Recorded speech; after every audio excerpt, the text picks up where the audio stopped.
قیامت کا دن بڑا ہولناک دن ہوگا۔ اس دن جب بندے قبروں سے اٹھیں گے تو قبروں سے برہنہ اٹھائے جائیں گے، قبروں سے جب اٹھائے جائیں گے تو وہ کفن ان سے اتار لیا جائے گا۔ یہ بات جب ام المومنین سیدہ عائشہ رضی اللہ تعالی عنہا نے سنی تو ان کا وجود تھر تھر کانپنے لگا اور عرض گزار ہوئی، یا رسول اللہ پھر ہمیں ایک دوسرے سے حیا نہیں آئے گی؟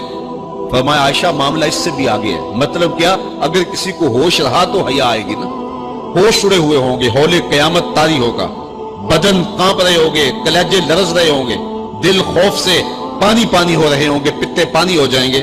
تو حشر کے میدان میں جب لوگ جائیں گے تو سب سے پہلا سوال جو رب لوگوں سے پوچھے گا وہ کیا ہوگا؟ صحیح حدیث میں آتا ہے اِنَّ أَوَّلَ مَا يُحَاسَبُ بِهِ الْعَبْدُ بِصَلَاتِهِ۔ قیامت کے دن بندوں سے اللہ تعالیٰ سب سے پہلا سوال یہ پوچھے گا کہ کیا تم نے نماز پڑھی تھی؟ سب سے پہلا سوال یوم حشر میں قیامت کے دن نماز کے بارے میں۔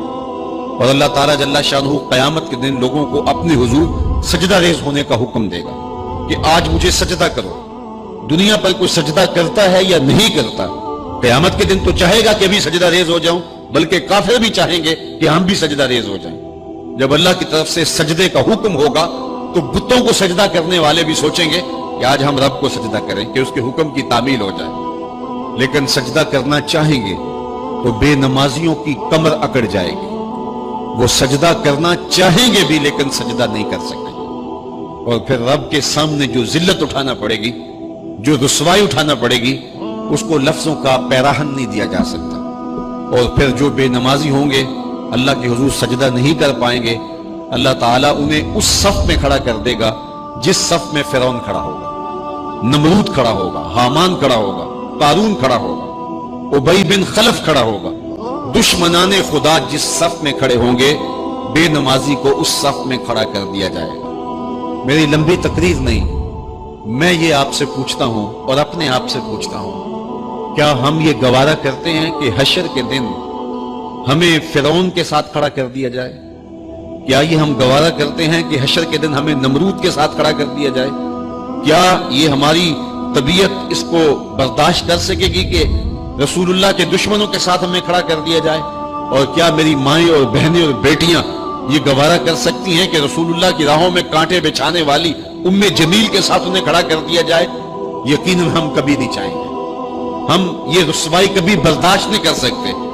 ان کے پاس کھڑا ہونا ہی قیامت ہے، ان کے ساتھ کھڑا ہونا ہی عذاب ہے، اور پھر ان کے اوپر لعنتیں بھی برس رہی ہوں گی اور ان کے چہروں کے اوپر تارکول لک مل دی جائے گی اور وہ رسوائیوں کے گڑے میں ہوں گے۔ تو ان کے ساتھ کھڑا ہونا تو بہت بڑا عذاب ہوگا، اور اگر کوئی تکلیف بدنی نہ بھی ہو تو ہم یہ گوارا نہیں کرتے کہ خدا کے دشمنوں کے ساتھ کھڑے ہوں۔ ہماری تو آرزو یہ ہے کہ بلال حبشی کے ساتھ کھڑے ہوں، ہماری تو تمنا یہ ہے کہ داتا گنج بخش علی حجویری کے پاس کھڑا ہونا نصیب ہو جائے، ہمیں بابا فرید کے پاس کھڑا ہونا نصیب ہو جائے، امام اعظم ابو حنیفہ کی قربت میں حضرت امام حسین کی قربت میں کھڑا ہونا نصیب ہو جائے۔ ہم تو یہ چاہیں گے کہ اس زمرے میں آئیں۔ کل میں نے عرض کیا تھا 2 ہی برادری رہ جائے گی قیامت کے دن، باقی ساری برادریاں ٹوٹ جائیں گی، ساری عمارتیں ٹوٹ جائیں گی، صرف 2 برادریاں، ایک یہ برادری جس کا سردار ابو جہل ہوگا، ابو لہب ہوگا، اور ایک وہ برادری جس کے سردار محمد عربی ہوں گے۔ اب جو بے نماز ہوگا اس کو کدھر کھڑا کیا جائے گا؟ جدھر ابو جہل ہوگا، جدھر ابو لہب ہوگا، جدھر عتبہ ہوگا، جدھر عتیبہ ہوگا، جدھر ولید بن مغیرہ ہوگا، جدھر فرعون ہوگا، حامان ہوگا، شدید ہوگا، شداد ہوگا، نفدنون ہوگا، قارون ہوگا، دشمنان خدا ہوں گے۔ بے نمازی کو صف میں کھڑا کر دیا جائے۔ 6 گھنٹے کی تقریر نہیں کرتا، ان 2 لفظوں کو سمجھ لیں۔ کیا ہم گوارا کر سکتے ہیں کہ اس صف میں نہ کھڑے ہوں جس صف کی امامت رسول اللہ کر رہے ہوں، بلکہ اس صف میں کھڑے ہوں جہاں فرعون کھڑا ہو، نمرود کھڑا ہو، حامان اور قارون کھڑا ہو؟ تو یقیناً ہم تو اس تصور سے کانپ جائیں کہ ہم ادھر کھڑے ہوں گے۔ تو پھر آج دعا کی اس محفل کے اندر یہ عزم کر کے اٹھو کہ جان جائے تو جائے، نماز نہ جائے۔ 38 پہلے تھے، 39واں عدد تھا حضرت امیر حمزہ کا۔ تو امیر حمزہ کوئی معمولی شخص تو نہیں تھے، قریش کا ایک معتبر نام تھا۔ تو جب وہ ایمان لائے تو ذرا حوصلہ اہل ایمان کا بلند ہوا، اور میرے حضور نے بھی اللہ کی بارگاہ میں ہاتھ اٹھا کے دعا مانگی، اے اللہ 1 شعر دے دیا ہے، اب 1 شعر اور عطا کر دے، اب تیری مرضی کہ عمر بن حشام دے دے یا عمر بن خطاب دے دے۔ عمر بن حشام یہ ابو جہل کا نام تھا، اور عمر بن خطاب حضرت عمر رضی اللہ تعالی عنہ کے لیے دعا کی گئی، کہا ان دونوں میں سے جو تجھے پیارا لگتا ہے مالک وہ اسلام کو عطا کر دے، 40 کا عدد پورا ہو جائے۔ اچھا، اب حضرت امیر حمزہ کا ایمان لانا کوئی معمولی واقعہ تھا نہیں۔ قریش سر جوڑ کے بیٹھ گئے، کفار کی صفوں میں کھلبلی مچ گئی، یار یہ اتنا عام شخص بھی چلا گیا، آج کل کوئی اور چلا جائے گا تو پھر تم تو بہت پیچھے رہ جاؤ گے اور مقابلہ نہیں کر پاؤ گے، ابھی وقت ہے تو ابھی کچھ کرو۔ تو 24 سال کی عمر ہے، ہاتھ میں تلوار لیے عمر بن خطاب اس عزم سے گھر سے باہر نکلتا ہے کہ نہ رہے بانس نہ بجے بانسری، میں تو چراغ زندگی بجھا دوں گا اور یہ قصہ ہی پورا کر دیتا ہوں۔ آج حمزہ ایمان لائے، کل کوئی اور ایمان لے آئے گا۔ تو عمر گھر سے نکلے اور دل میں ارادہ یہ تھا کہ بانی اسلام کی زندگی کا چراغ بجھا کے واپس پلٹوں گا۔ جوش ہے، جنون ہے، جذبہ ہے اور آنکھوں میں خون اترا ہوا ہے، تلوار لہراتے ہوئے مست ہاتھی کی طرح چل رہے ہیں۔ 24 سالہ جوان گھر سے باہر نکلتا ہے، لیکن تقدیر ہنس ہنس کے کچھ اور ہی کہہ رہی ہے۔ سودا لینے کے لیے بازار گئے، ہاتھ اس کے بکے جس کے خریدار گئے۔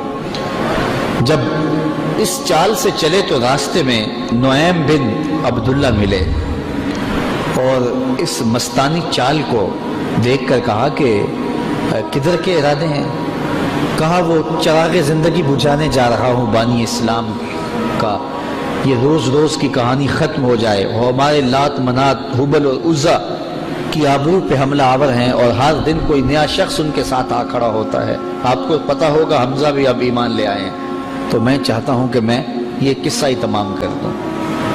تو نعیم بن عبداللہ زیر لب مسکرائے اور کہا عمر گھر کی خبر تو لے لینی تھی۔ اچھا، عمر غیرت کا مجسمہ تھا، تو بڑے غصے سے کہا کیا کہانی ہے؟ کہا تمہاری بہن فاطمہ بھی ایمان لے آئی ہے، تمہاری بہنوئی بھی مسلمان ہو گئے۔ کہا سچ سے؟ کہا ہاں سچی خبر دے رہا ہوں۔ اللہ اکبر!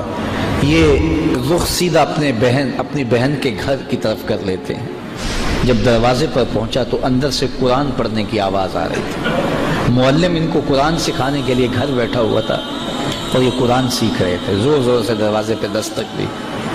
دستک کے جارحانہ انداز سے بہن سمجھ گئی کہ یہ عمر کے ہاتھوں کی دستک لگتی ہے، تو اس معلم سے کہا کہ تمہیں ہم چھپا دیتے ہیں تو ہم اپنے بھائی سے خود سامنا کریں گے۔ دروازہ کھولا تو غصے میں بپھرے ہوئے تھے۔ سنا ہے تم بھی دین چھوڑ دیا ہے، سابی ہو گئے ہو، یعنی اپنے گزشتہ دین کو ترک کر دیا ہے، اور اپنی بہن پہ ٹوٹ پڑے اور مارنے لگے، حتیٰ کہ انہیں لہو لہان کر دیا۔ اور وہ بھی جو ہے وہ استقامت کے ساتھ کھڑی ہے، اور پھر اس نے ایک جملہ کہا عمر اگر تم خطاب کے بیٹے ہو تو میں بھی خطاب کی بیٹی، جو کرنا ہے کر لو، میں دامن حضور کا نہیں چھوڑوں گی۔ تو جب یہ استقامت دیکھی کہ ایک عورت ذات اس قدر استقامت کا پہاڑ بن گئی ہے، تو وہ کون سی طاقت ہے جس نے اس کو یوں کھڑا کر دیا ہے؟ تو کہا کہ وہ جو تم پڑھ رہے تھے ذرا مجھے بھی تو سناؤ نا۔ کہا ایسے نہیں، پہلے غسل کرنا ہوگا۔ اب عمر غسل کر رہا ہے اور ظاہر کی میل دھل رہی ہے، غصہ اتر رہا ہے۔ اب جب غسل کر کے بیٹھ گئے، اتنے میں معلم کو سامنے لے آیا گیا، اور وہ کیا پڑھتا ہے؟ تاہا ما انزلنا علیک القرآن لتشقى، اے 14ویں رات کے چاند محبوب، ہم نے قرآن اس لیے نازل تو نہیں کیا تھا کہ تم مشقت میں پڑ جاؤ۔ یہ پڑھتے جا رہے ہیں اور عمر کا دل پسیجتا چلا جا رہا ہے، پھر آنکھوں میں آنسو بن کر وہ جذبات بہنے لگے۔ پھر عمر کے لب کھلے اور اپنے بہنوئی اور اپنی بہن سے کہا مجھے بھی اس دہلیز پہ لے چلو۔ اللہ اکبر! عمر کی تو ساری عمر برباد ہو گئی، میں نے 24 سال کہاں کاٹ دیے، مجھے اس دہلیز پہ لے چلو۔ اب عمر اپنے بہنوئی کے ساتھ دار ارقم کی طرف بڑھ رہے۔ یہ کوہ صفا پہ حضرت ارقم کا گھر تھا، جو اسلام کی پہلی درسگاہ بنی، اور یہاں چھپ کے مسلمان دین سیکھتے تھے، چونکہ ابتدائی ایام تھے۔